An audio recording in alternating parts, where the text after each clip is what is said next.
संसार में ऐसी अनेक जेल हैं जहां पर भूतों का वास माना जाता है। ये जेलें भूथा जेलें कहलाती हैं। अनेक लोगों द्वारा उन कैदियों के भूतों को देखने का दावा किया जाता है जिन्होंने लंबे समय तक कारावास की सजा काटी है। कुछ कैदियों को जीते जी अपनी जेलों से इतना लगाव हो गया कि मृत्यु के बाद वे भूत बनकर पुनः बैरकों में लौट आए। ये भूत अपनी बैरकों में अन्य कैदियों का रहना भी बर्दाश्त नहीं कर पाए। नतीजतन कई जेलों की बैरकों को हमेशा हमेशा के लिए बंद करने का निर्णय लेना पड़ा। ब्रिटेन की डरहम जेल में नामी अपराधी डेविड डेविंस को लाया गया था। यहीं पर डेविड ने अपनी जिंदगी के 50 साल गुजारे। जब उसकी सजा पूरी हुई तब तक डेविड को इस जेल से इतना लगाव हो चुका था कि वह रिहाई के बावजूद भी जेल में ही रहना चाहता था। इस संबंध में डेविड ने तत्कालीन गवर्नर जराद क्लेटन को प्रार्थना पत्र भेजा जिसमें शेष जिंदगी भी जेल में ही बिताने की अनुमति मांगी थी। गवर्नर ने डेविड की मांग को अनुचित ठहराते हुए तत्काल रिहाई के आदेश जारी किए। डेविड ने मन मारकर जेल छोड़ दी और अन्यत्र रहने लगा। रिहाई के कुछ समय बाद ही डेविड की मृत्यु हो गई। डेविड के भूत से डर हम जेल की उसी बैरक में कब्जा जमा लिया जिसमें उसने सजा काटी थी। तब से डेविड के भूत ने इस बैरक में किसी भी कैदी को टिकने नहीं दिया। डेविड का भूत आधी रात में बैरक में मौजूद बंदियों को इतनी यातनाएं देता था कि बंदी चीख चीख कर बेहोश हो जाते थे। आखिरकार जेल प्रशासन ने उसे बैरक को बंद करने का निश्चय किया। एने बोलेन इंग्लैंड के राजा किंग हेनरी अष्टम की दूसरी पत्नी थी। किंग हेनरी अष्टम की इच्छा थी कि उसके एक बेटा हो, लेकिन हर बार उसके घर बेटी का ही जन्म होता था। इसी कारण उसे अपनी पहली पत्नी को तलाक देना पड़ा। तलाक की प्रक्रिया में ही उसे कई साल लग गए थे, लेकिन आखिर उसे अपनी पत्नी से तलाक मिल ही गया ताकि वह दूसरा विवाह कर सके।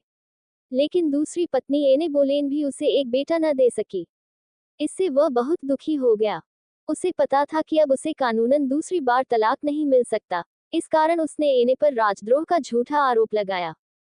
तेजी से चले मुकदमे में एने को राजद्रोह का दोषी करार दिया गया क्योंकि किंग हेनरी के कोप से सभी जज डरते थे। एने को लंदन टॉवर में ले जाकर उसका सिर कलम कर दिया गया। उसके बाद से उसका भूत लंदन टॉवर में दिखाई देने लगा। वह लोगों को अपने हाथ में अपना ही सिर लिए घूमती दिखाई देती थी।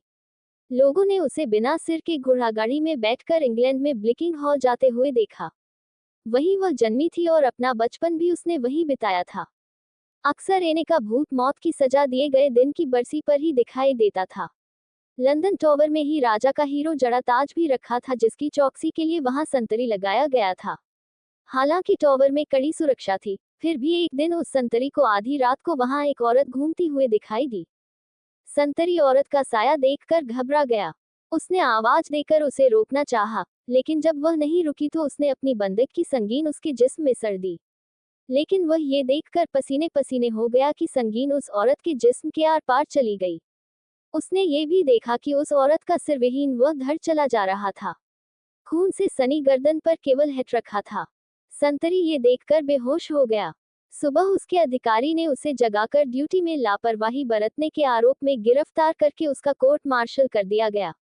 कोर्ट मार्शल की कार्रवाई के दौरान जब उसने सिरविहीन एक औरत के वहां होने की बात बताई तो उसे झूठा करार दिया गया और उसे मौत की सजा सुनाई गई।